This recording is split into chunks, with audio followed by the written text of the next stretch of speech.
Hola, muy buenas noches. Tenemos el honor de recibirlos una vez más en una sesión académica de la Sociedad Latinoamericana de Residentes de Neonatología. Soy la doctora Ana Laura Hernández Barragán, neonatóloga recién egresada del Hospital de la Mujer de la Ciudad de México, y hoy en coordinación con la Asociación de Médicos Neonatólogos de la Ciudad y Valle de México, tenemos el honor de presentar la ponencia titulada Focus Neonatal, Generalidades y Protocolos SAFE Modificado. En este momento los voy a dejar con la doctora Jocelyn Alejandra García, que desde Honduras va a tener, nos va a hacer el honor de presentarnos una breve reseña curricular de nuestro ponente de esta noche. Doctora Jocelyn, por favor.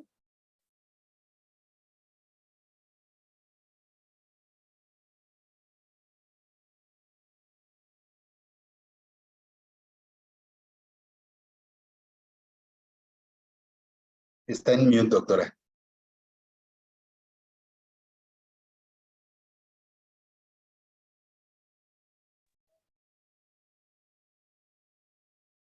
Jocelyn, doctora Jocelyn, active el audio. Perdón.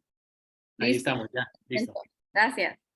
Les comentaba, perdón, como les dijo la doctora, mi nombre es Jocelyn García, soy pediatra recién egresada de la Universidad San Carlos de Guatemala y actualmente pues soy parte del staff médico del Hospital Leonardo Martínez Valenzuela de San Pedro Sula, Honduras. Y pues para mí es un honor presentarles el día de hoy un poco del currículum del doctor Ibarra, pediatra neonatólogo con un fellowship en ecografía funcional y en hemodinamia neonatal, académico numerario de la Academia Mexicana de Pediatría, presidente de la Asociación de Médicos Neonatólogos de la Ciudad y Valle de México y Co-Chair Educational Events Committee Neonatal y Hemodynamics Research Center. Le cedemos el micrófono, doctor, y la audiencia es suya. Muchas gracias.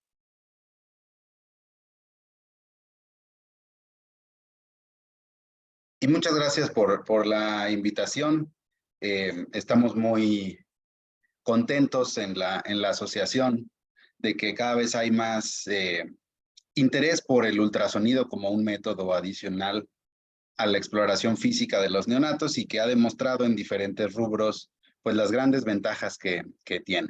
Entonces, planeamos junto con el doctor Marlon Serna una serie de sesiones hablando de más o menos de qué se trataría el point of care, cuáles serían las competencias que se consideran universales y la idea es que finalmente vamos a dar varias sesiones por este medio para que finalmente podamos planear un taller presencial donde puedan pues ya en una USIM ver cómo se pone el transductor, ya con un neonato, cómo se ven las imágenes en vivo y cuáles pueden ser las utilidades de esto.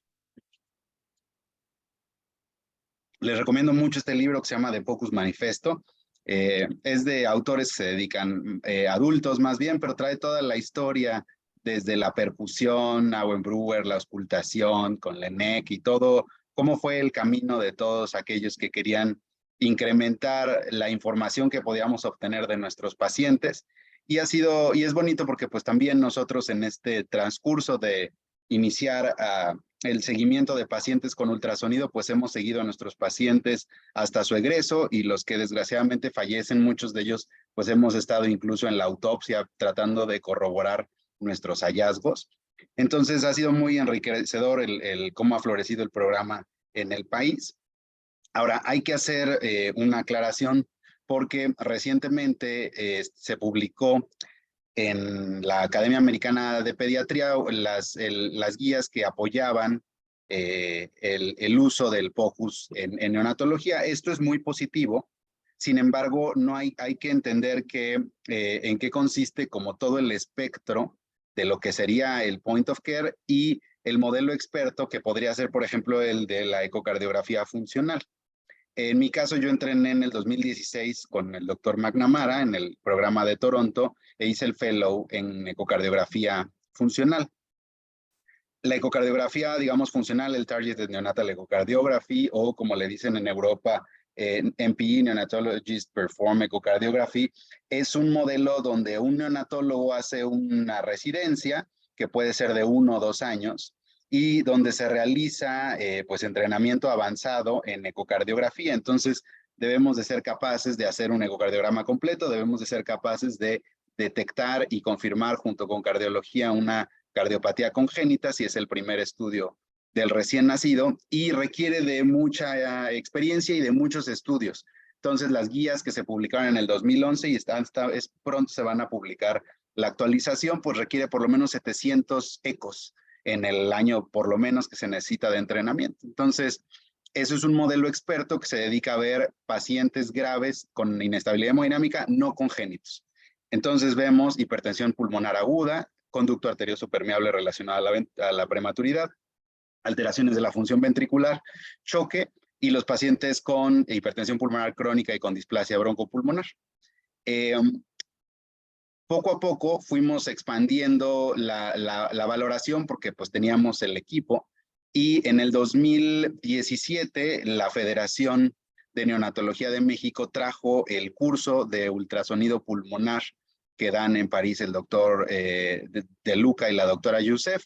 Entonces varios lo tomamos y sobre todo la doctora Ale Sánchez y su servidor, pues estuvimos muy interesados, lo fuimos replicando, fuimos colectando nuestros casos y pudimos publicar el pack de ultrasonido pulmonar. El ultrasonido pulmonar sí creemos que debe de ser una competencia de todos los neonatólogos, pues porque es algo que van a utilizar todos los días y les va a dar mucho más información que su estetoscopio. No quiere decir que hay que dejar de utilizar el estetoscopio, pero es un complemento importante.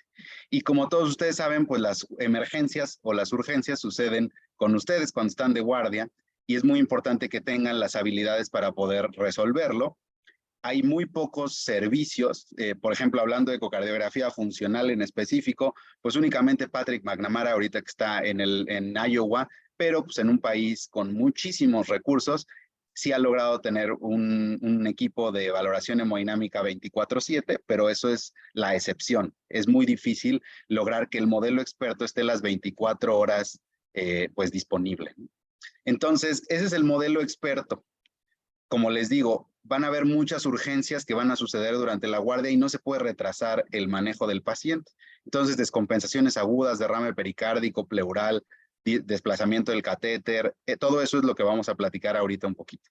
Y como les digo, hay cuestiones universales, todos les ha pasado, están en la guardia, o reciben un bebé y lleva, yo qué sé, 12 horas sin orinar.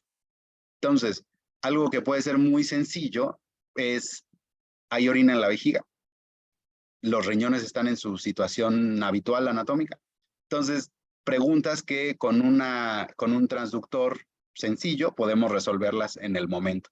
Entonces, sobre todo de eso se trata el point of care. Ultrasonido cerebral, detectar rápidamente hay una hemorragia intraventricular. Soportar procedimientos. Cada vez en la mayoría de los centros se apoya más que se hagan los procedimientos guiados por ultrasonido. En muchos centros se ha logrado mucha experiencia en procedimientos a ciegas, pero siempre el hacer viendo dónde vas a picar, pues te da una gran ventaja. Entonces es un continuo de imágenes. Y como les digo, secundario a esta publicación en la Academia Americana de Pediatría, se hizo esta editorial como para hacer una aclaración de cuál es el papel o la diferencia de la ecocardiografía funcional, por ejemplo, o el POCUS en específico. Y aquí vean este algoritmo donde es lo mismo. O sea, tiene que ser un continuo de imágenes, tiene que haber una comunicación estrecha entre radiología, cardiología y neonatología. Y cuando son urgencias, pues tenemos que saber detectar rápido cuando hay algo. Tiene un tamponade, es un tamponade que necesito drenar en este momento, tiene un neumotórax, atención. Cuando necesitamos algo más extenso, pues debe de haber colaboración y comunicación. Si tenemos alguien que hace valoraciones hemodinámicas, pues comunicarnos con él. Y como pueden ver, si es la primera valoración ecocardiográfica, pues es muy importante que se evalúe con los más expertos la anatomía para tratar de evitar que haya un mal diagnóstico. Ahora, en el programa que existió en el Hospital Infantil de México, pues con gusto, poco a poco se fue agregando el ultrasonido en la valoración de los pacientes con descompensación aguda. Entonces, el escenario más crítico, pues es la reanimación cardiopulmonar. Todos generalmente pensamos en el ultrasonido ya en esta última parte, donde queremos ver si hay hipovolemia, neumotórax, pues aquí se nos ocurre, aquí podríamos utilizar el ultrasonido. Pero en realidad hay muchos puntos donde nos serviría una vista ultrasonográfica, desde saber si el corazón está latiendo, saber si el recién nacido que estoy estabilizando con CPAP, cómo están los pulmones. Y en el caso de que lleguemos en la parte del algoritmo, donde tenemos una frecuencia cardíaca menor a 60 o asistolia, entonces también nos asomamos al corazón, tengo actividad eléctrica sin pulso, tengo asistolia verdadera, existe verdadero gasto cardíaco o no. También podemos asomarnos para ver si el paciente está intubado y pues posteriormente para ver los datos de neumotórax e hipovolemia.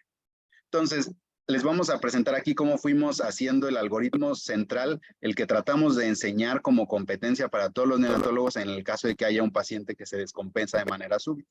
Entonces, el primer algoritmo con el que tuvimos algo de contacto es este de la doctora Ashraf Karrat y el doctor Amish Jain. Ellos están en Mount Sinai en Toronto y son las guías de cómo proceder cuando hay un neonato que tiene un deterioro súbito y que tiene un catéter.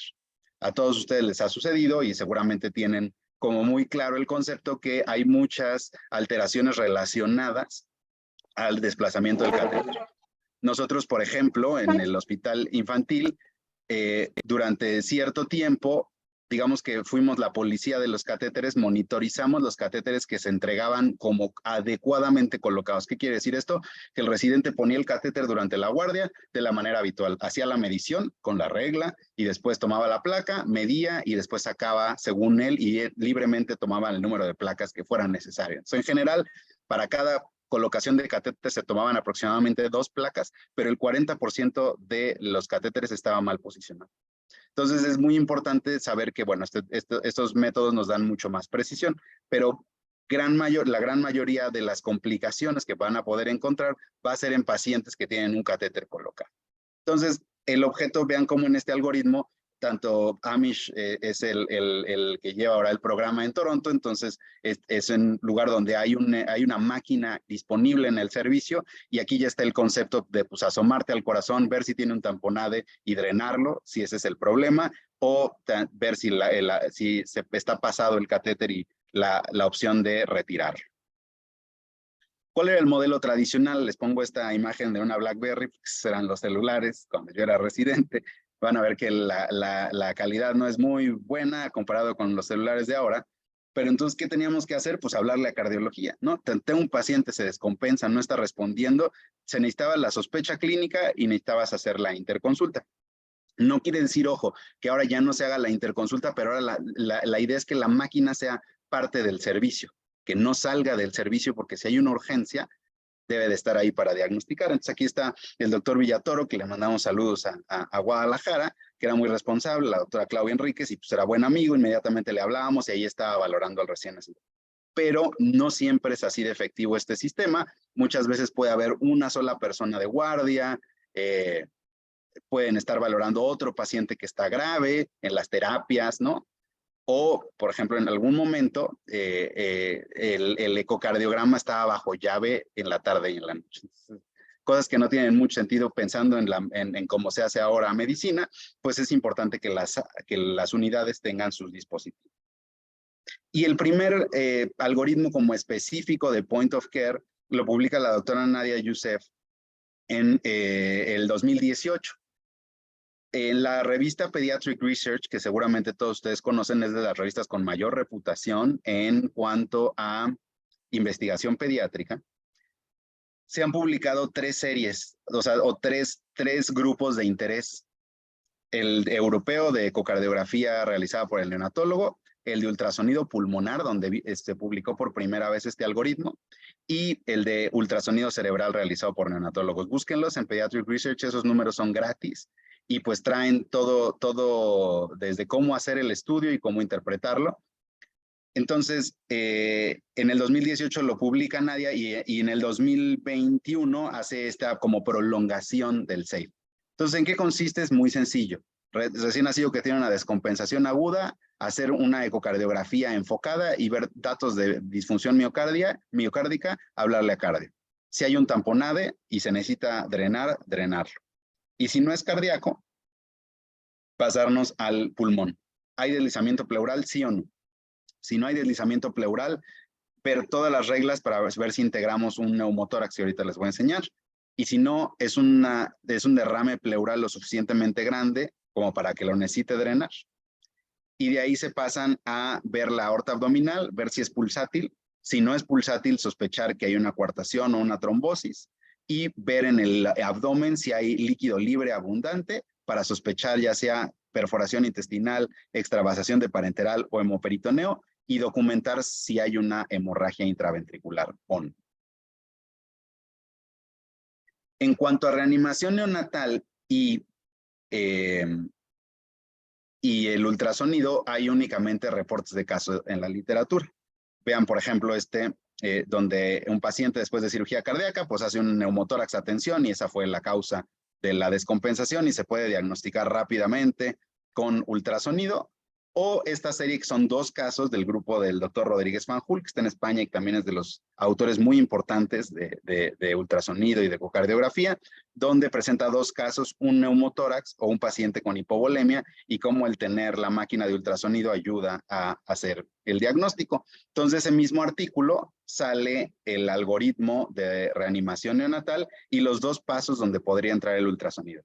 Un primer paso, después de que hace las maniobras correctivas para mejorar la ventilación y aún encontrar una frecuencia cardíaca menor a 100, se puede hacer un ultrasonido cardíaco para detectar la frecuencia cardíaca, si hay un gasto cardíaco efectivo o no, y ver si hay de verdad asistolia o no. Y en un segundo paso, después de la reanimación avanzada, para ver si hay tamponade, hipovolemia o si hay un neumotórax. Este mismo grupo hicieron el Delirious Study, donde demostraron que el ultrasonido se parece mucho a la auscultación para detectar la frecuencia cardíaca durante la reanimación neonatal. Y en el mundo de los adultos, el ultrasonido pues se ha integrado, por ejemplo, este es en medicina de urgencias y los adultos pues tienen la ventaja de que les puedan hacer ecocardiograma transesofágico. Entonces queda libre todo el área de compresión y de exploración. Y vean, aquí hay 4 cámaras, un eje largo, un eje corto, una imagen bicabal y la aorta descendente, entonces les puede ayudar en tiempo real para guiar la reanimación. Vean cómo está también perfectamente bien establecido la reanimación guiada por ultrasonido, en qué momento se guardan las imágenes, porque eso también llega a pasar mucho. Acabamos teniendo puras cuestiones anecdóticas porque en la urgencia pues no se guardan las imágenes. Ahora sí, nunca falta quien está con su teléfono inteligente y logra documentar algo, pero si se hace en un programa estructurado, pues sí es importante que se guarden las imágenes. Y vean cómo queda un área libre de compresiones y donde se puede ir interrogando con el ultrasonido sin interferir con las compresiones. Y cuando vi estas imágenes, la verdad es que me llamaron muchísimo la atención. Es un adulto que le están dando reanimación cardiopulmonar, pero vean cómo de la manera tradicional, cada vez que le dan compresiones torácicas, obstruyen de manera dinámica la salida del ventrículo izquierdo. Aquí está la aorta. Entonces, vean cómo con una simple modificación de la posición, mejoran las compresiones y las logran hacer efectivas, de haber tenido la obstrucción a tener libre la salida del ventrículo izquierdo. Entonces, esto es padrísimo y sería muy interesante que en algún momento podamos tener algo parecido con nuestros recién nacidos. Ahora, ¿por qué es importante tener, además del trazo electrocardiográfico, otro método de detección de la frecuencia cardíaca? Pues, como todos ustedes saben, desde hace algún tiempo en el manual de reanimación se recomienda el monitor cardíaco. Sin embargo, a partir de este estudio en cerditos, que era un modelo para generar asfixia, entonces eran cerditos totalmente monitorizados en la carótida y todo, entonces pues, sabían exactamente cuando había actividad eléctrica, cuando había gasto cardíaco o no. En este modelo animal donde lo que se quería lograr era asistolia, se dieron cuenta que en el 43%, en vez de que entraran asistolia, entraban actividad eléctrica sin pulso. Y esto es muy importante porque puede ser,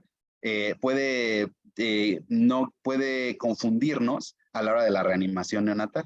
Y de ahí se vinieron varios reportes de casos de hospitales donde se detectaba actividad eléctrica sin pulso como el ritmo de paro.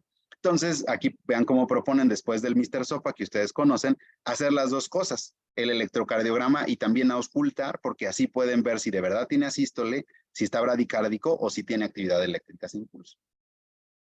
Y también 2 cosas que son muy importantes para considerar en el recién nacido que tiene una descompensación que puede simular hemodinámica, es glucosa y calcio.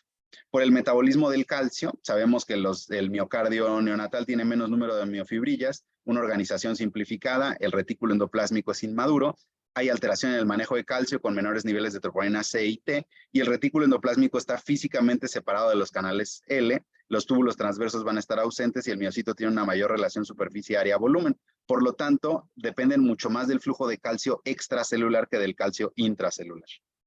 Y la otra cosa es que durante las primeras semanas se hace el cambio del metabolismo de ácidos grasos, o sea, dependiente de ácidos grasos, e inicialmente es dependiente de carbohidratos. Entonces, es muy importante que en estos momentos, cuando tenemos un neonato con inestabilidad, desde que empezamos a generar este algoritmo, a pesar de que es un algoritmo ultrasonográfico, como el equipo de ultrasonido va a llegar a apoyar al equipo que está reanimando, ayuda a recordar los pasos centrales de la estabilización del recién nacido y ayuda muchas veces, alguien toma una gasometría y a veces no nos damos cuenta de los resultados por el apuro, pero ahí en los gasómetros hay que recordar que nos da el estado ácido base del paciente, muchas veces nos da los electrolitos y nos da glucosa y nos da calcio.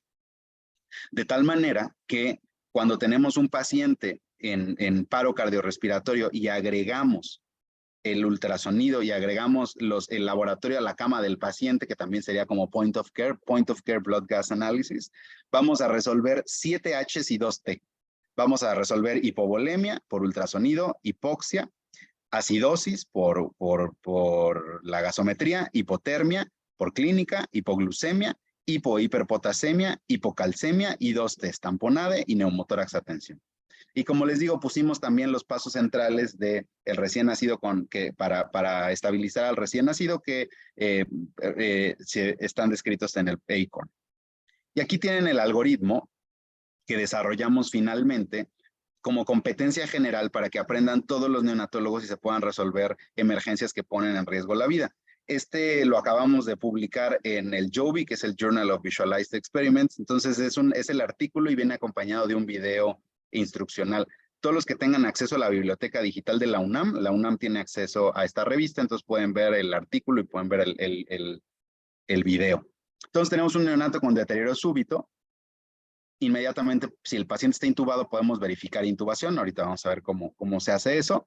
Y vean cómo el equipo de ultrasonido ayuda, pidiendo más ayuda, viendo la vía aérea. El oxígeno, 100% de FiO2 si está en paro cardíaco, la monitorización, asegurarnos que tenemos los electrodos, que está bien monitorizado el paciente y se manda una gasometría donde corroboramos glucosa, calcio y electrolitos.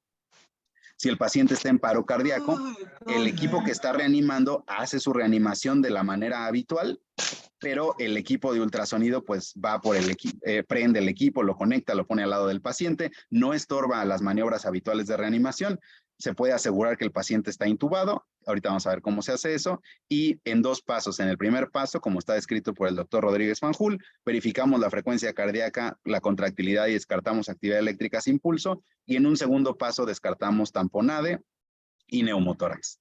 Si el paciente tiene inestabilidad hemodinámica, hipoperfusión con hipotensión más o menos deterioro respiratorio, vamos a analizar la contractilidad y el llenado ventricular y si hay obstrucción de los tractos de salida y vean cómo inmediatamente esto está hecho para hacer la consulta, ya sea al equipo de valoración hemodinámica o a cardiología. Entonces, esto es un continuo de imágenes, pero las urgencias se pueden resolver en el momento. Y si el paciente tiene deterioro respiratorio, pues vamos a buscar el deslizamiento pleural. Si no hay deslizamiento pleural y encontramos las reglas del neumotórax, que ahorita se las voy a enseñar, patrones de líneas A, ausencia de líneas B, en el modo M tenemos el signo del código de barras y no hay pulso pulmonar, pues vemos si es un neumotórax que necesitamos drenar. Y si en vez de eso no vemos el signo del murciélago, vemos 4 paredes, un fondo hipoecoico y en el modo M el signo de sinusoides, detectamos que tenemos un derrame pleural importante, pues se puede drenar en ese momento. Entonces, como les decía, pues tenemos al neonato inestable, pero podemos dejar un área libre de compresiones y podemos ver tanto el corazón como el pulmón si es que tenemos un equipo en la USIN que tenga los 2 tipos de transductores, un transductor lineal y un transductor sectorial. Aquí, por ejemplo, aquí tenemos un lineal portátil y de sectorial pues voy a usar el oftalmoscopio. Entonces, si tenemos el equipo completo, podemos, sin estorbar a las maniobras habituales de reanimación, ver cómo y ayudar al equipo. Si no, también podemos ver el corazón con un equipo sencillo, portátil, pero aquí sí necesitamos entrar al área paraesternal.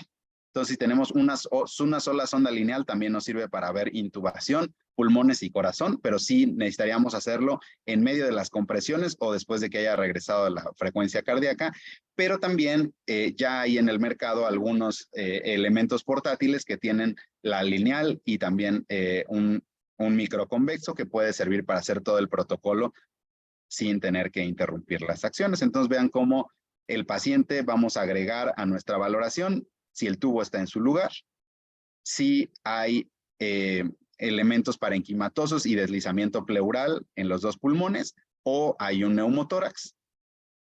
Y podemos ver de manera física, o sea, podemos ver y evaluar directamente la contractilidad y si hay o no tamponaje, agregado a nuestra auscultación y también a el monitor electrocardiográfico. Entonces aquí pueden ver cómo puede estar el equipo completo realizando reanimación neonatal y a través del hígado como ventana acústica podemos entrar y ver el corazón directamente. La intubación, nosotros, la recomendación que damos es simplemente documentar que el tubo está dentro de la tráquea y es con esta imagen. Aquí tienen los dos lóbulos tiroideos. Pueden ver que tenemos la imagen del tubo aquí en doble riel y que nos da una sombra posterior. Del lado izquierdo de la pantalla pueden ver también aquí si hay una sonda en el esófago. Si no vieran nada aquí y ven únicamente canulado el esófago, pues se puede documentar que está intubado el esófago y no la tráquea. Entonces los dos lóbulos tiroideos, se delinea el tubo endotraqueal y la sombra posterior. Para ver la profundidad del tubo, sí se requiere de habilidades extras porque se tiene que abrir el arco aórtico. Entonces, eso no lo recomendamos como competencia general porque cuesta trabajo aprender a hacerlo y utilizamos las maniobras habituales, ya sea el peso más 6 o utilizar puente nasal, trago o la tabla por peso para saber la profundidad del tubo endotraqueal. Y vean cómo el ultrasonido de gama alta pues se ve mucho más bonito, pero también un ultrasonido portátil nos sirve para hacer esta maniobra. Después podemos aprovechar que tenemos el hígado como ventana acústica y si tenemos un transductor sectorial, tenemos aquí el modelo. Déjenme quito el fondo para que se vea mejor.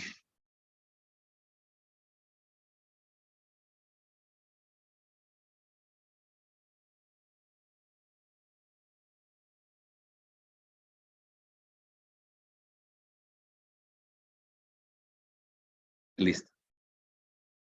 Entonces podemos utilizar el transductor y a través del hígado como ventana acústica, con la escotadura viendo más o menos a las 5 de la tarde, puedo hacer un barrido de atrás hacia adelante.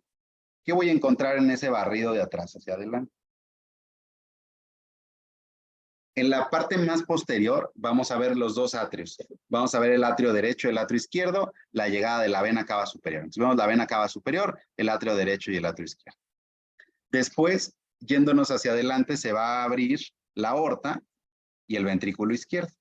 Y yéndonos lo más anterior al tórax, se va a abrir el ventrículo derecho y la pulmonar. Y vemos además que se cruza. Primero sale la aorta y después sale la pulmonar.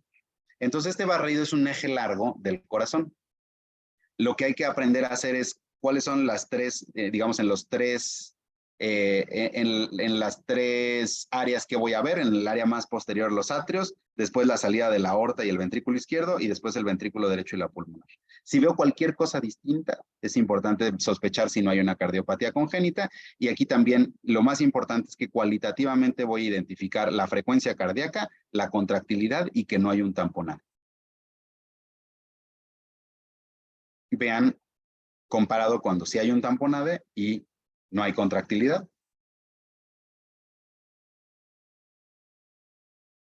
O aquí que se está en el momento reanimando al recién nacido, se ve cómo se están dando las compresiones y el recién nacido está en asistolia. Este paciente, cuando llegamos a apoyar al equipo, lo estaban ventilando únicamente porque el monitor marcaba 80, pero cuando nos asomamos al corazón no había contractilidad. Es un caso de actividad eléctrica sin pulso. O una arritmia. Esto es una taquiarritmia. Al final fue una taquicardia ectópica de la unión, pero lo único es, vean cómo de manera visual, pues pueden ver que hay una arritmia.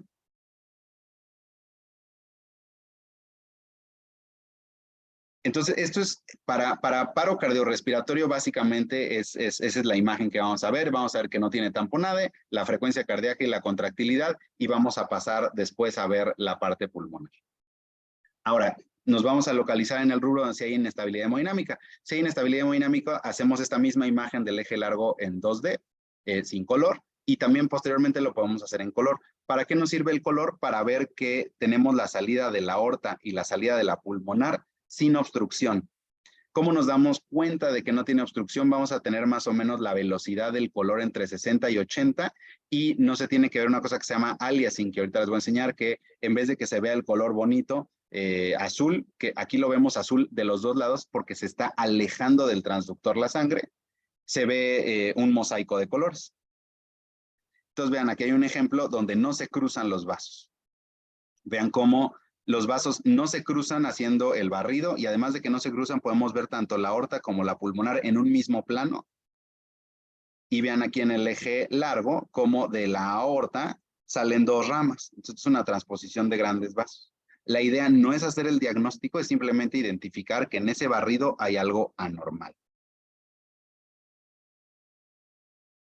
O ejemplos donde hay esta sospecha de obstrucción. Como les decía, vean, en vez de que salga de color azul, hace este mosaico de colores porque acelera en el área de la coartación. Es una coartación aórtica. O aquí que no logramos ver muy bien la salida de la pulmonar, no logramos ver bien, más bien nada, pero vemos que hay aquí algo que también acelera. Es un caso de atresia pulmonar. O este fue un caso que tuvimos de un embolismo aéreo donde se generaba una atresia funcional.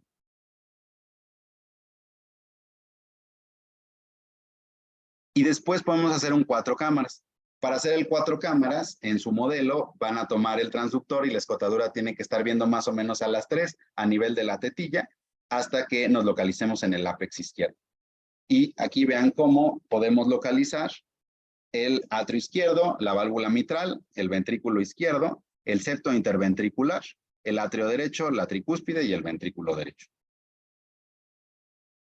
Entonces vamos a examinar de manera cualitativa el cambio en el tamaño de la cavidad ventricular durante la sístole. Lo único importante es decir, ¿se ve normal la contractilidad o veo una alteración en la contractilidad?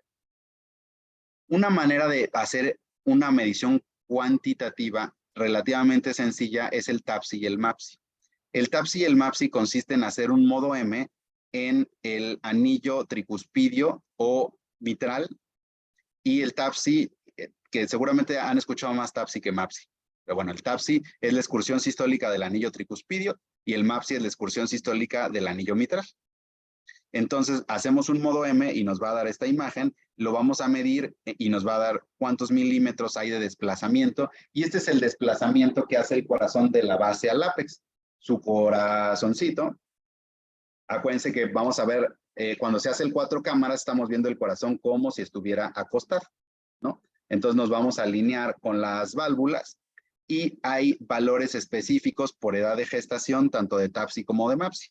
El doctor Kostenberger, que hace mucho en su laboratorio de ecocardiografía de valores normativos, está reportado tanto MAPSI como TAPSI y también está por edades de gestación. Entonces esto también nos sirve a dar, cualitativamente vemos cómo está la contractilidad y podemos medir algo y ver, compararlo para ver si está disminuido. Si no tenemos un transductor con modo cardíaco, lo podemos hacer también con el transductor lineal.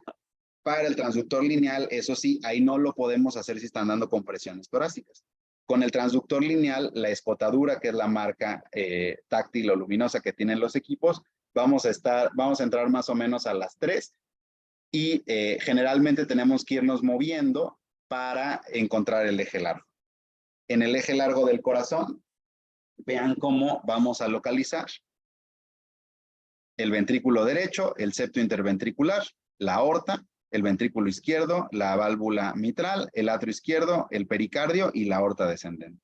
También vamos a evaluar el cambio de tamaño de la cavidad ventricular durante la sístole, y es muy importante que veamos la aorta descendente, porque si vemos líquido que va por delante y que rodea el corazón, es un derrame pericárdico, y cuando es del lado izquierdo, lo que está por detrás de la aorta descendente puede ser un derrame pleural. Comparen el 4 cámaras normal con una contractilidad muy anormal. Es un paciente con miocardiopatía por herpes 6, una miocarditis, o el mismo paciente que tiene la taquiarritmia. Vean también en el 4 cámaras cómo se identifica que tiene una taquiarritmia. O en este caso es un paciente con una enterocolitis que tiene volumen insuficiente pero contractilidad normal. Entonces, vean cómo parece que se tocan las paredes al final de la sístole. Entonces vemos volumen insuficiente, pero no parece haber un problema de contractilidad. Contra este paciente que tiene datos de volumen insuficiente, pero también la contractilidad está totalmente alterada. Y también podemos identificar si hay sobrecarga. Aquí tenemos un corazón sobrecargado con dilatación ventricular izquierda y contractilidad normal. Es un paciente con un conducto arterioso permeable. O este paciente que tiene un corazón sobrecargado, pero con dilatación ahora del lado derecho, pero la contractilidad totalmente anormal, y es un paciente con hipertensión pulmonar severa y disfunción ventricular. O un derrame con tamponaje. Como les digo, aquí lo importante no es el diagnóstico específico, sino identificar el problema. Y vean este mismo paciente de la que estaba con actividad eléctrica sin pulso, cómo se utilizó el ultrasonido para poder hacer la reanimación hídrica con cuidado. Como vamos a ver más adelante, la respuesta en el manejo del neonato con inestabilidad hemodinámica casi nunca es volumen. Y este caso es bonito, es un paciente que llegó a urgencias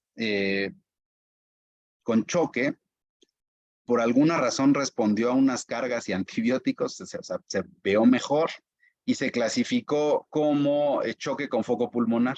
Sin embargo, cuando nos asomamos al pulmón no vimos nada, el pulmón estaba totalmente normal, no habían consolidaciones, nada para poder integrar una neumonía. Y a la hora de asomarnos al corazón, vean cómo tenemos esta gran dilatación de cavidades y una alteración muy severa de la contractilidad. Entonces rápidamente, justo fue medio de en crisis porque se estaba reseteando el eco, pero bueno, cuando finalmente agarró, vean cómo el problema pues, era una coartación aórtica. Entonces rápidamente podemos saber en el momento qué es lo que necesitamos hacer con el paciente. El paciente, vean cómo en este momento tenía 20 de lactato, prendimos prostaglandinas, lo preparamos y al día siguiente estaba muy estable con 2 de lactato y estuvo listo para entrar a procedimiento. Entonces es muy importante, vean cómo con un equipo muy sencillo, con este equipo económico, se pueden identificar muchas cosas. No tenemos el diagnóstico específico, pero como con este algoritmo y teniendo diferentes niveles de atención, se puede diagnosticar alteración severa de la contractilidad con dilatación. Inmediatamente pues, lo que necesitamos hacer es hacer el ecocardiograma o pedir un ecocardiograma y con esto detectamos rápidamente cuál es el problema. Entonces vean este pequeñín con una función ventricular muy alterada. Esto ya son mediciones mucho más sofisticadas, que no es el objeto de esta plática, pero justo este es el modelo de la ecocardiografía funcional. Y pues se recuperó. Vean también con el equipo portátil un tamponade. Está la aorta descendente y todo el líquido se ve por delante de la aorta descendente y rodea al corazón. Esto era nutrición parenteral. Y lo que ya habíamos visto, ¿no? Para guiar a sistolia, no hay tamponade. Y cuando tenemos el paciente crítico, pues también vemos, está intubado o no está intubado, y cada vez que se ventila, vean cómo hay deslizamiento pleural y aparecen artefactos. La doctora Ale les va a dar una siguiente parte del ABC del ultrasonido pulmonar, pero aquí vamos a ver algunos principios que son importantes. Entonces aquí hay una costilla, otra costilla, el borde de las dos costillas y la línea pleural le decimos signo del murciélago, y vemos que aparecen estos signos parenquimatosos que son las líneas B cada vez que se ventila al paciente, y eso nos descarta que haya un neumotórax. Y cuando se recupera el ritmo de este paciente.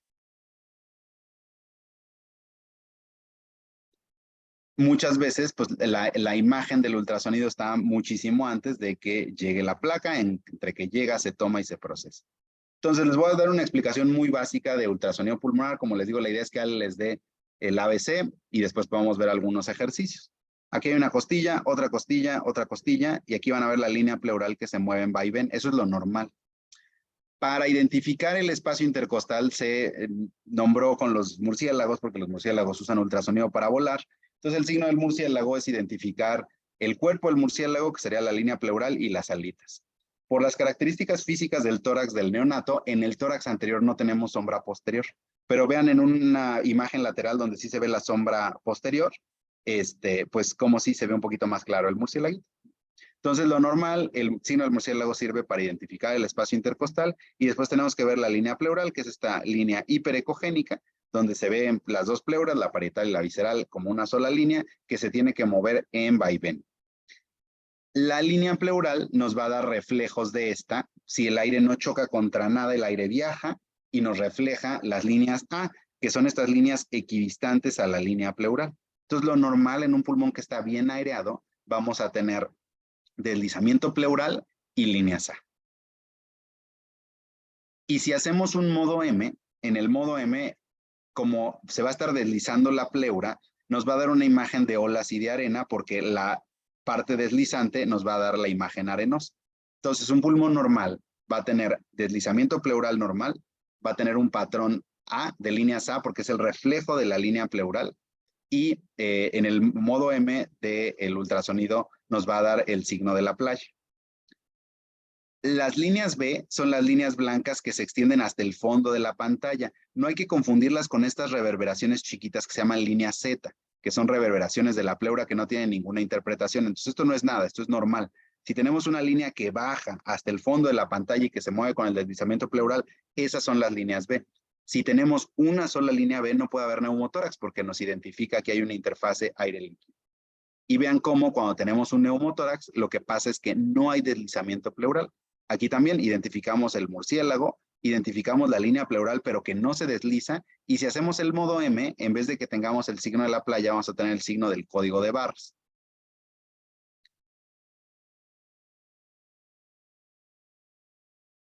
Algo que es súper importante es que identifiquen el murciélago para que sepan que están sobre la costilla. Si ustedes entran con cualquier transductor a cualquier espacio donde haya aire, se les va a hacer el artefacto A, que es esto que están viendo acá. Entonces, es un paciente posquirúrgico de aplicatura diafragmática que se hace por endoscopía, y vean cómo tenemos muchísimo enfisema subcutáneo. Si ustedes ponen el transductor encima del enfisema subcutáneo, les va a dar esta imagen donde se ve puras líneas A, pero no tenemos el signo del murciélago. Aquí lo único que estamos viendo es el aire que está dentro de la piel o debajo de la piel. Entonces, es muy importante por eso identificar dónde estamos poniéndonos y ver el signo del murciélago. Y vean cómo podemos ver un pulmón normal con un transductor portátil, con deslizamiento pleural, líneas A. Se ve de repente por ahí alguna línea B. Cuando es patológico es cuando hay más de 3 por campo. Y en el modo M tenemos el signo de la playa. Comparado con la ausencia de deslizamiento pleural, patrón de puras líneas A y el signo del código de barras. Esto es con la sonda portátil. Ahora, con el equipo de alta gama, pues se ve un poquito más bonito, pero no hay ninguna diferencia. También utilizamos nosotros esta imagen, que es un corte transversal superior anterior. Aquí lo que hacemos es que con la escotadura viendo hacia la derecha, ponemos el transductor y vamos a identificar el esternón, y detrás del esternón tenemos que ver el timo y los grandes vasos. Cuando hay un neumotórax es muy sensible porque en vez de ver el timo, dejan de ver el timo y van a ver puras líneas A. Entonces, otro dato muy importante para corroborar neumotórax. Normalmente, lo que ustedes van a ver en esta imagen es el timo, el esternón, atrás van a ver el timo y van a ver los 3 vasos. La cava superior que se ve como una coma de este lado, este circulito que es la aorta y un circulito con 2 ramas que es la pulmonar.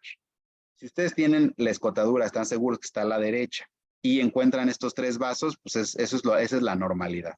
Si en vez de ver esto ven un patrón de líneas A, como en la imagen anterior, pues es un neumotórax y es súper sensible y tiene alta reproducibilidad. Por eso lo agregamos en el algoritmo. Y también, si en vez de identificar, como les digo, está el esternón, está el timo y tienen un vaso chiquito que es la cava superior, la aorta y la pulmonar con sus dos ramas. Si no identifican los tres vasos en ese orden, también les puede ayudar para sospechar que hay una cardiopatía congénita.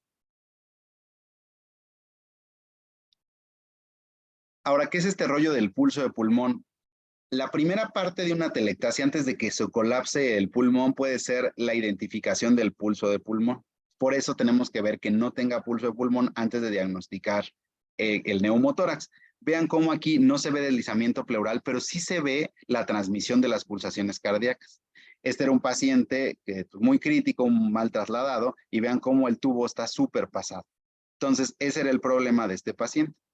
Para ver la profundidad del tubo, como les digo, se necesita ver la imagen del arco aórtico y para eso se requiere de conocimientos ecocardiográficos más avanzados. Esto no lo enseñamos como competencia más que a los que hacen el curso avanzado, digamos. Aquí tienen la aorta y vean cómo estaba pasado el tubo. El tubo tiene que estar normalmente de 1 a 2 centímetros de distancia del arco aórtico.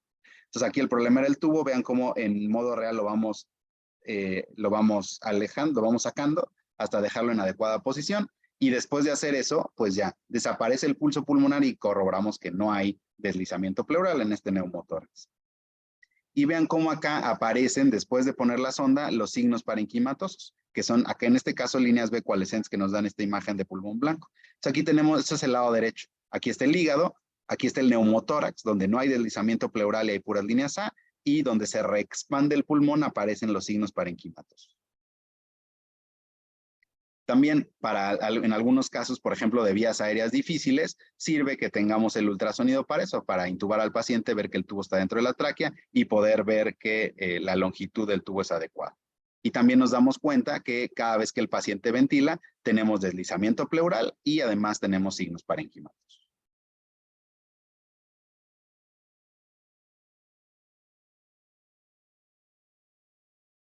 Este es otro ejemplo de cómo puede servir rápidamente para descartar problemas. El ultrasonido es un paciente que había estado intubado mucho tiempo, entonces desarrolló una estenosis bronquial del lado derecho. Y vean cómo acá se ve el pulmón consolidado. Cuando el pulmón se consolida, ya sea por atelectasia, neumonía, se hepatiza. Y aquí realmente vamos a estar viendo el pulmón. Al contrario de las líneas A y las líneas B, que son artefactos, en la parte de consolidación, que eso se los va a explicar muy bien Ale, vemos verdaderamente el pulmón. O sea, acá como el pulmón está colapsado, por eso lo vemos como si fuera un hígado, lo vemos gris. Entonces este paciente pasa a cirugía de tórax para hacer el procedimiento tratando de dilatar un poquito y destapar y quitar moco. Entonces vean cómo estaban angustiados de que no hubiera desarrollado neumotórax y vean cómo igual con esta misma sonda portátil podemos decirles que el procedimiento fue exitoso, se resolvió el colapso. Hay deslizamiento pleural y artefactos, que quiere decir que está reaireándose el pulmón y no hay neumotórax. También, si tienen la sonda sectorial, más o menos como hacia las 3 de la tarde, ustedes pueden hacer un barrido a través del hígado y podemos barrer el lado derecho y el lado izquierdo. Esta se llama vista transdiafragmática y aquí pueden ver el diafragma, que está línea hiperecogénica, del lado derecho el hígado y cómo se ve de manera normal, no hay nada de un lado y del otro, o sea, se ven los artefactos. Véanlo cuando hay un derrame importante, un derrame derecho o un derrame del lado izquierdo. Entonces es muy sensible el ultrasonido para detectar líquido y a veces en estas áreas más posteriores la vista transdiafragmática puede ser útil. Y lo que decíamos del derrame pleural. No identifico el signo del murciélago, identifico 4 paredes, signo de las 4 paredes, y si le hago un modo M, como vamos a tener el vaivén de la parte del pulmón, se hace el signo del sinusoide. Entonces no hay signo del murciélago, signo de las 4 paredes. Este era un pequeño con una hernia diafragmática, posoperado ya, pero que no podían extubar. Y cuando cuando lo recibimos, pues inmediatamente nos dimos cuenta que había una colección acá. Algo ya un poquito más avanzado, si ven, la colección no es negra, sino que tiene cierta refringencia, y esto es como detecta que es complejo, entonces desde aquí sabíamos que probablemente era sangre, y en efecto era sangre.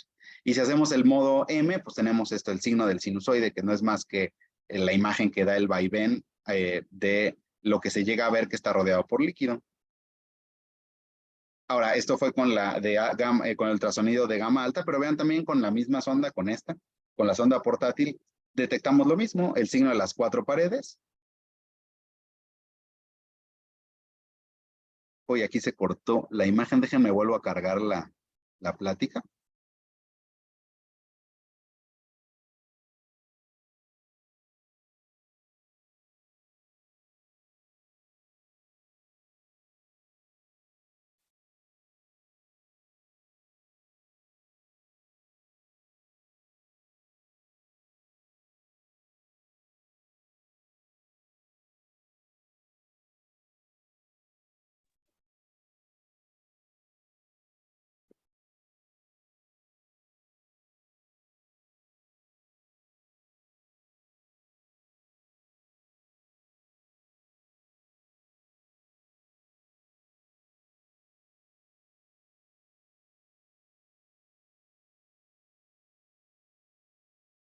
Entonces lo que habíamos visto, ¿no? El derrame pleural, el signo de las 4 paredes, no hay murciélago, y el signo del sinusoide con el ultrasonido de gama alta, pero también una sonda portátil le sirve de lo mismo, se queda claro las 4 paredes. Y si hacemos el modo M, nos da el signo del sinusoide. Entonces, vean cómo no se requiere equipo muy sofisticado, sobre todo cuando es algo pues grande y que pone en riesgo la vida.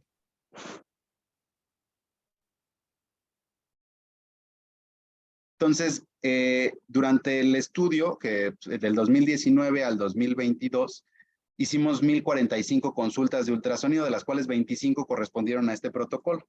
Es el 2.3 de las consultas. Se diagnosticaron 12 neumotórax, 4 derrames pleurales, 3 tamponades, 2 alteraciones de la contractilidad, 2 asistencia al paro, 1 movilización de tubo endotraqueal y 1 hipoglucemia.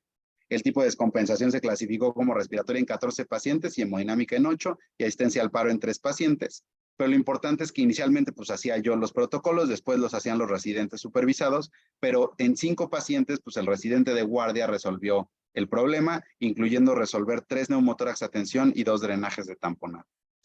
La mayoría de los pacientes sobrevivieron al evento, es decir, a la reanimación, al hacer todo el protocolo, y el único que no sobrevivió al evento fue un tamponade que era sangre, y la placa correspondiente se encontró registrada en el sistema de rayos X más o menos 58 minutos después del ultrasonido, de 27 a 97 minutos después del ultrasonido. Entonces, estos son los pacientes en los que se hizo este algoritmo.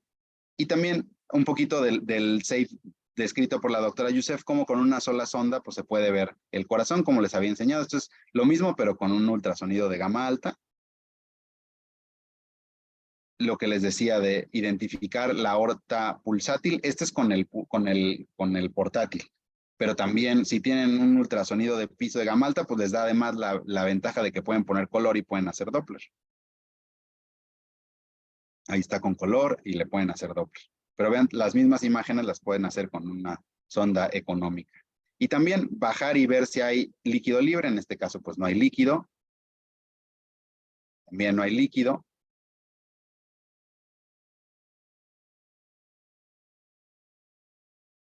Ahí está el riñón, la aorta, asas intestinales. Entonces no hay líquido libre. Vemos la vejiga. Aquí está la vejiga. Y también con la misma sonda podemos ver que no hay hemorragia intraventricular, si es una valoración urgente. Muy importante el video porque el estadio 1 de una hemorragia intraventricular sería este. Vean esta imagen hiperecogénica también que restringe, parecido a lo que vimos en el derrame pleural. Esto sería la hemorragia en curso. Recuerden que cuando ustedes ven la sangre en el ultrasonido, clásicamente es porque ya se coaguló. Entonces, la escala de Papil, que todos ustedes saben, grado 1, grado 2, lo que ven es sangre ya coagulada. Pero en el momento que está sucediendo la hemorragia, pues se vería así. Y vean también cómo con una sonda portátil, es un paciente que llegó con nosotros después de 20 y tantas horas y que no tenían surfactante en el hospital de referencia, y vean cómo desde el inicio pues vemos que ya traía una hemorragia intraventricular importante. O en este paciente que tiene una placa blanca de abdomen, pues nos ayuda mucho el ultrasonido para identificar qué hay, ¿no? Si hay líquido, no solo es líquido, sino que es líquido complejo. Vean cómo tiene ecos en su interior, las asas emplastronadas. Entonces vean cómo ayuda a complementar la exploración física y da información extra en muchas ocasiones donde pues la placa no da ninguna información. Entonces tanto en tórax blanco como en abdomen blanco el ultrasonido es de muchísima utilidad. Y bueno, pues como parte de la asociación justamente queremos hacer como muy bien estandarizado el uso del ultrasonido pulmonar. Entonces una de las tareas que tenemos es hacer los lineamientos para empezar a hacer el estudio en México, digamos, para que todos hablemos el mismo idioma, tomemos los estudios más o menos igual y los reportemos iguales. Entonces, en eso estamos y hemos estado dando diferentes talleres alrededor de la República. Y pues les agradezco mucho su atención. Estoy a sus órdenes para cualquier pregunta. En la página de la asociación hay una pestaña que dice talleres de ultrasonido pulmonar y ahí pueden encontrar el pack de ultrasonido pulmonar, pueden encontrar casos clínicos y pueden encontrar diferentes artículos relacionados que hemos publicado.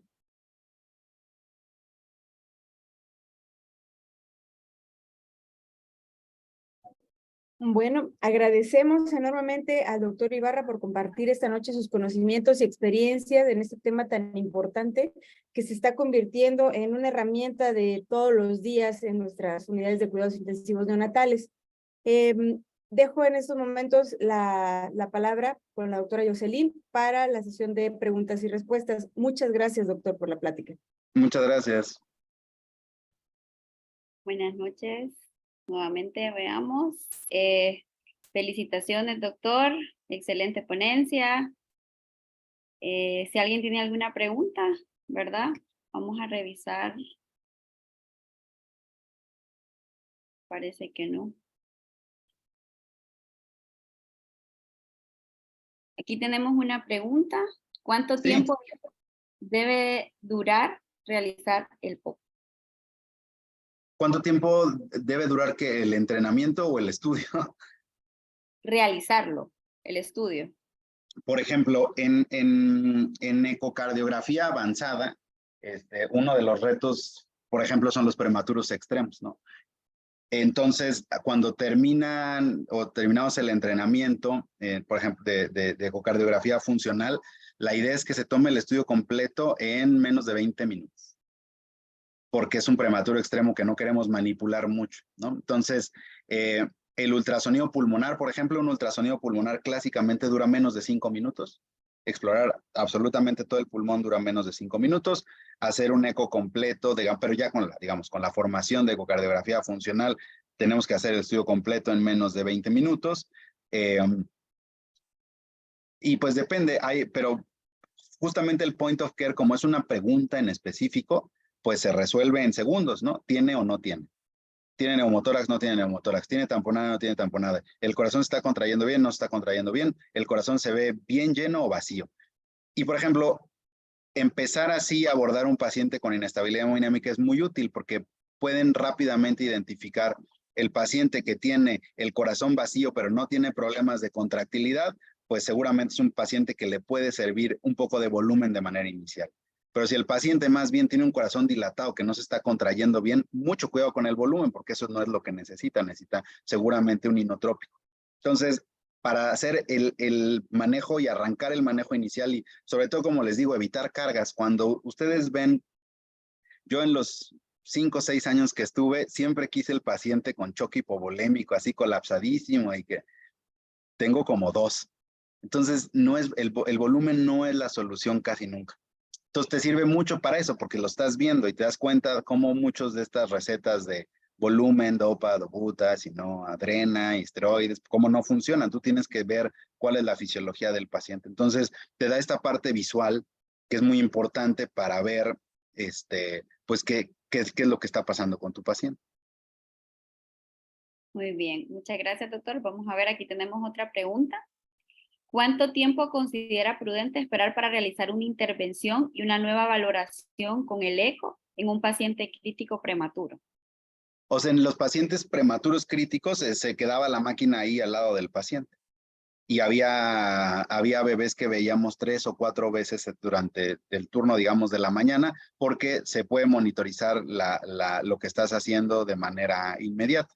Entonces, hay cuestiones como muy críticas donde tienes que estar al pendiente, si estás pasando volumen, si pones un medicamento nuevo, o por ejemplo, quizá en algún prematuro con hipertensión pulmonar que al final decides usar algún vasodilatador pulmonar tipo óxido nítrico, pues tienes que estar al pendiente qué está pasando con el conducto arterioso.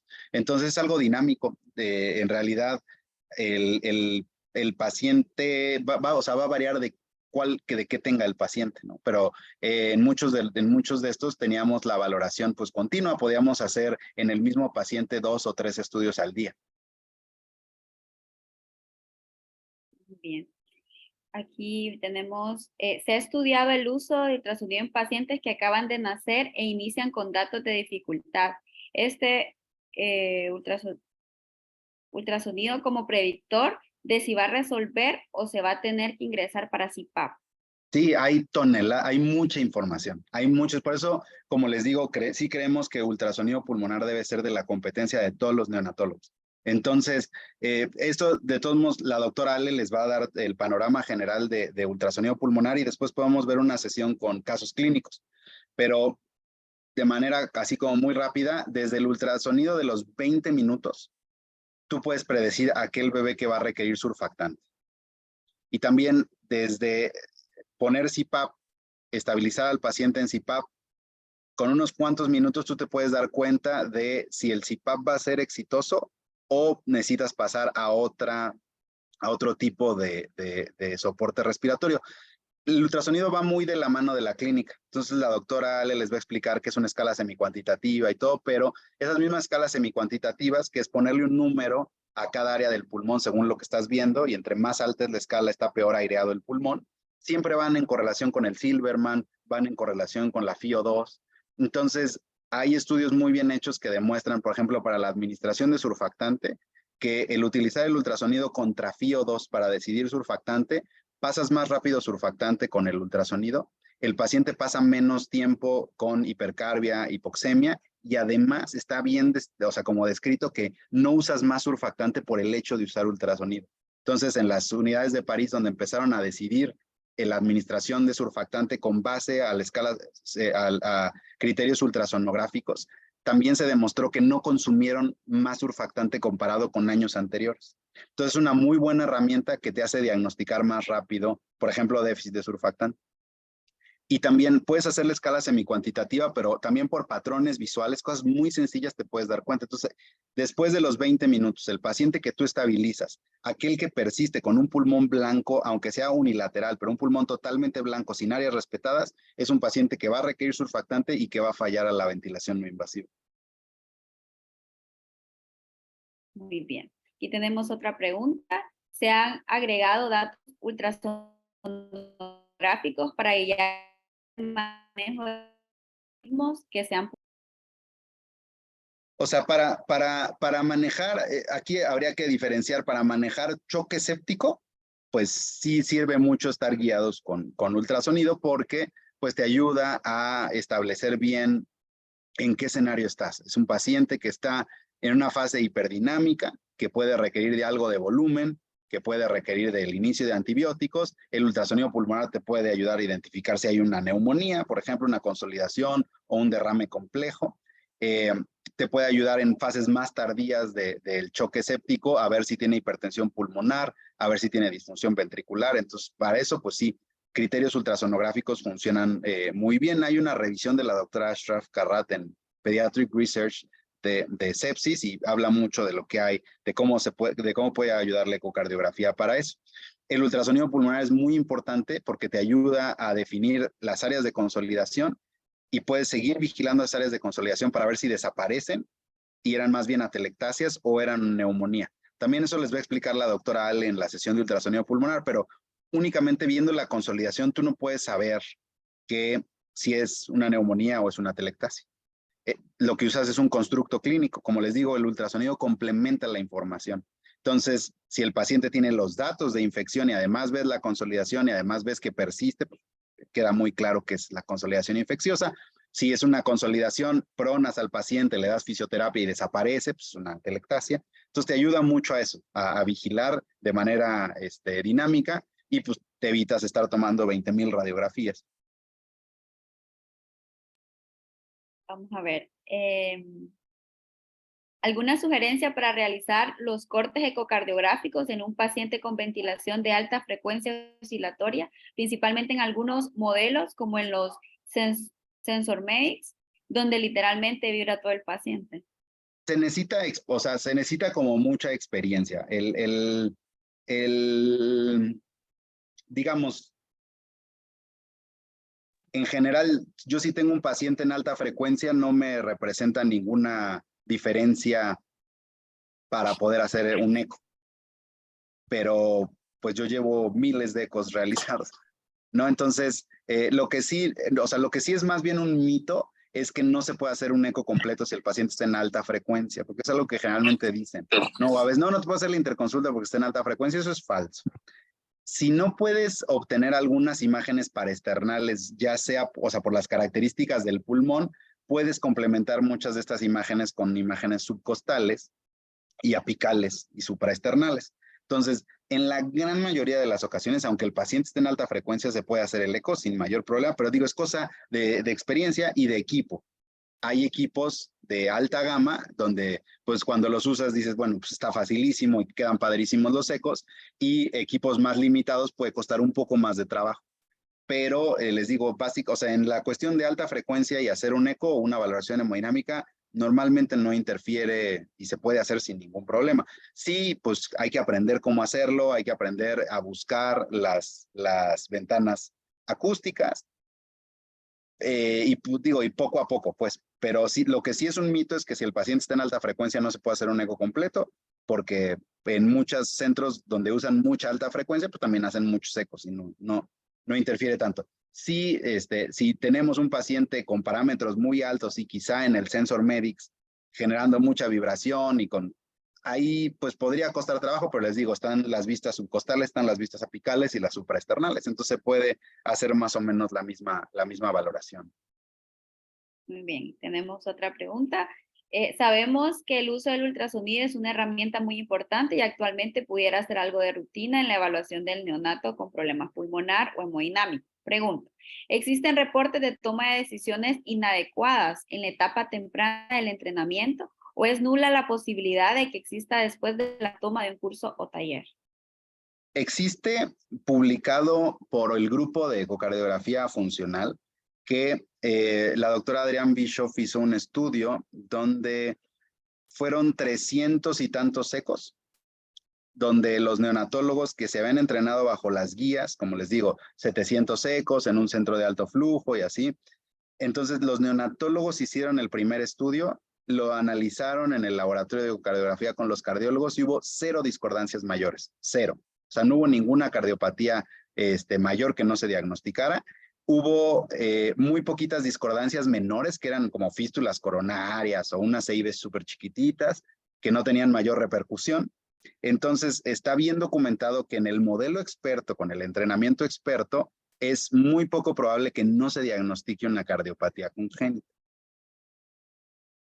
A veces lo que pasa es lo contrario, finalmente, como cuando los neonatólogos, después de ese entrenamiento extenso, empiezan a trabajar en una UCIN, es común que diagnostiquen bastantes malformaciones congénitas menores o que no se vieron quizá en el primer eco, y muchos de los hospitales escuela, pues a lo mejor ese primer eco lo hizo un residente que está empezando la especialidad en cardiología, entonces evidentemente el neonatólogo tiene mucho más experiencia porque ha entrenado más. No sé si me explico, pero va como por niveles de entrenamiento. Entonces, en ecocardiografía, como les digo, está publicado en la literatura que con ecocardiografía funcional, con el modelo experto, es poco probable que haya discordancias o que no se diagnostique una cardiopatía congénita.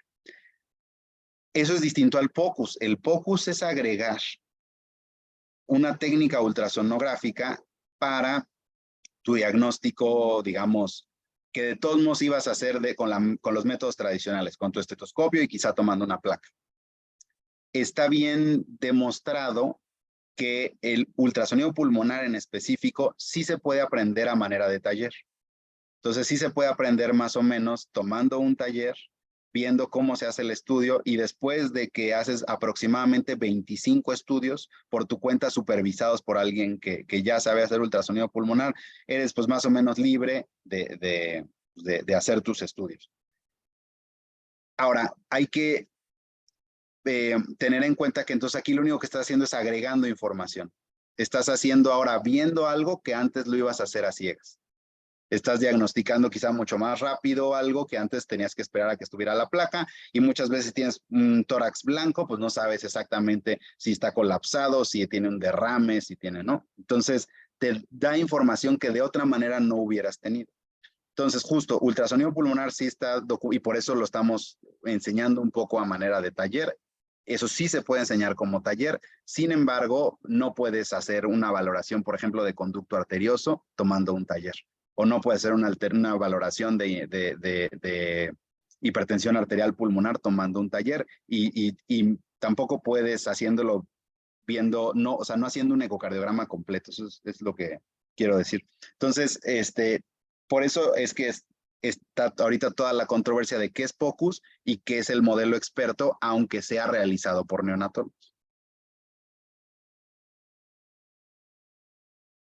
Veamos, hay otra pregunta. ¿Hay estudios en neonatos sobre el uso de ultrasonido en diafragma como un predictor para extubar los pacientes? Sí, y es algo relativamente nuevo, o sea, no hay muchas publicaciones al respecto, pero sí, o sea, tú el hecho de haces un modo M en el diafragma derecho y el izquierdo. El derecho es más fácil porque tienes la interfase hígado-riñón, en el izquierdo tienes que buscar la interfase vaso-riñón y como no tienes el hígado, puede costar un poquito más de trabajo para encontrar dónde hacer la excursión diafragmática.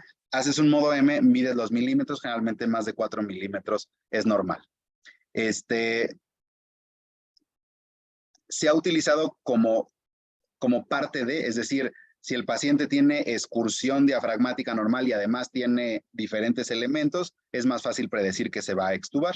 Y también algo que han estado midiendo es la longitud, el grosor del diafragma, pero para eso necesitan un palito de hockey, un transductor que dé hertz altos. Entonces se ha estudiado tanto la excursión diafragmática como el grosor del diafragma, sí, para ese tipo de cosas, para predecir éxito en la extubación.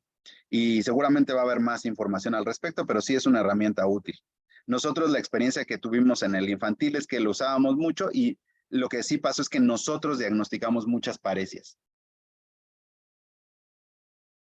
¿Podríamos implementar podríamos implementar el ultrasonido pulmonar en el protocolo ACORN dentro del proceso respiratorio y cardíaco neumológico? Sí, pues bueno, sí, exacto. El ultrasonido pulmonar, o sea, cuando vean con Ale el algoritmo general, sí sirve mucho y sobre todo en el periodo agudo. Entonces te sirve mucho de manera aguda para poder distinguir si parece más un SDR o una taquipnea transitoria, si hay consolidaciones, si hay un neumotórax. Entonces, claro, o sea, como para esa categorización general funciona muy bien. Por eso también nosotros lo proponemos así, como una competencia general para todos los neonatólogos. Entonces sí funciona así, de manera rápida y para categorizar. Y como les digo, lo pueden hacer un poquito más avanzado con ciertas mediciones, pero también el reconocimiento de patrones negro, blanco y negro, gris funciona muy bien. Preguntan si continúan en su hospital haciendo las radiografías y en cuánto ha reducido el número de placas. Yo ahorita ya no estoy en donde estaba, es difícil. Cuando ustedes inicien un programa de ultrasonido, van a encontrar muchísima resistencia. Entonces hay que hacer las cosas de manera paulatina y una primera fase es que se sigan haciendo las cosas como exactamente igual y agreguen el ultrasonido pulmonar, porque además les va a servir mucho que ustedes puedan ver el ultrasonido pulmonar y la placa y lo puedan comparar. Así es como hicimos mucha de la experiencia, tanto Ale como yo. Entonces lo importante no puedes llegar desde un principio y decir, ya deja de tomar placas porque yo te puedo decir con el ultrasonido que tiene. Entonces es una parte muy importante y cuesta mucho trabajo romper esta resistencia. Yo personalmente tomo menos placas, muchísimo menos.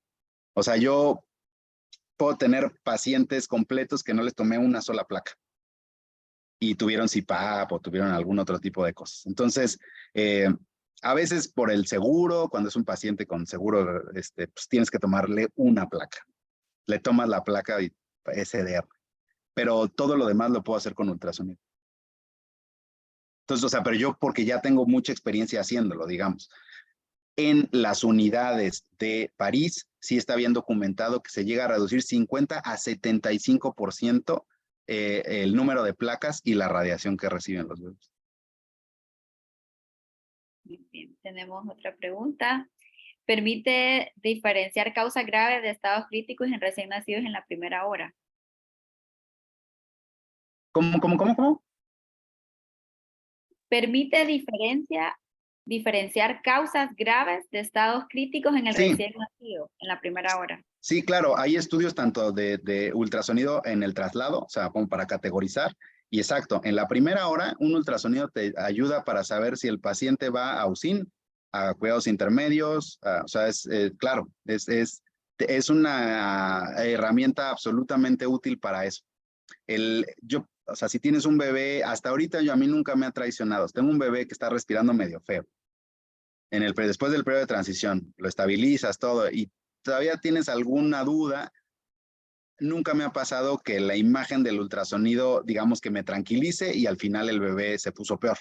Generalmente el ultrasonido te da una idea muy clara de este bebé necesita quizá un poco de presión continua de vía aérea, necesita un poquito de CPAP, este bebé córrele a la UCIN o este bebé seguramente no te va a dar ningún problema y nada más lo necesitamos vigilar. Muy bien. Preguntan, ¿dónde lo podemos encontrar si ya no está en su hospital previo? Saludos. Estoy en mi consultorio. Y en la asociación, pues, estamos en la asociación ahí a sus órdenes. Muy bien, doctor. Creo que ya no tenemos más preguntas.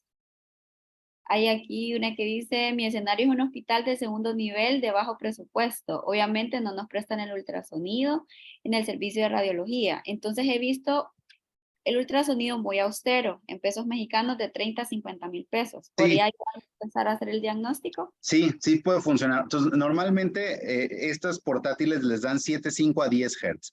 El que les da 7.5 a 10 Hz les funciona perfecto. De ahí, o sea, muchas de las imágenes que vieron es con este.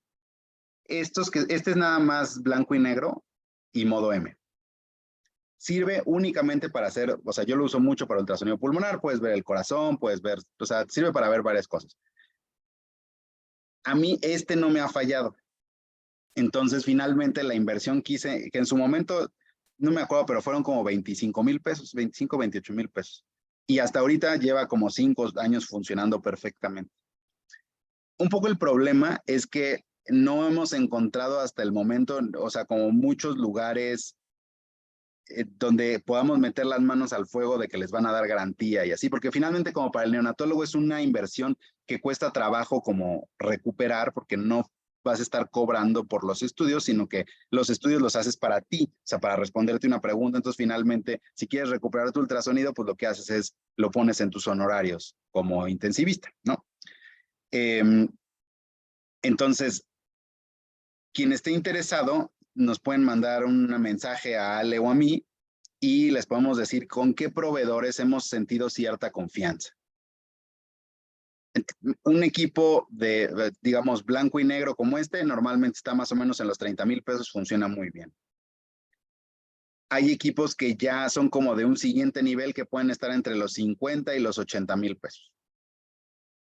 Y que con eso ya funcionaría pues mucho mejor. Poco a poco, conforme también nosotros los intensivistas vayamos siendo foco de las empresas que se dedican a eso, pues va a haber más mercado, que también es un poco el problema. Pero, pues si les digo, si les da 7.5 a 10, les funciona perfectamente. Muy bien, doctor, muchísimas gracias. Creo que ya no hay más preguntas. Nuevamente agradecerle y pues pasar a la sección de avisos, ¿verdad? Recordarles el Congreso Internacional de Neonatología, ¿sí ven, verdad?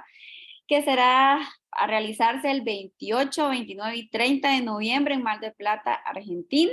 Y pues nuestra próxima sesión académica, el ABC del ultrasonido pulmonar, que será realizada el 16 de agosto a las 19 horas. Así que muchas gracias, doctor, y muchas gracias a todos por acompañarnos el día de hoy.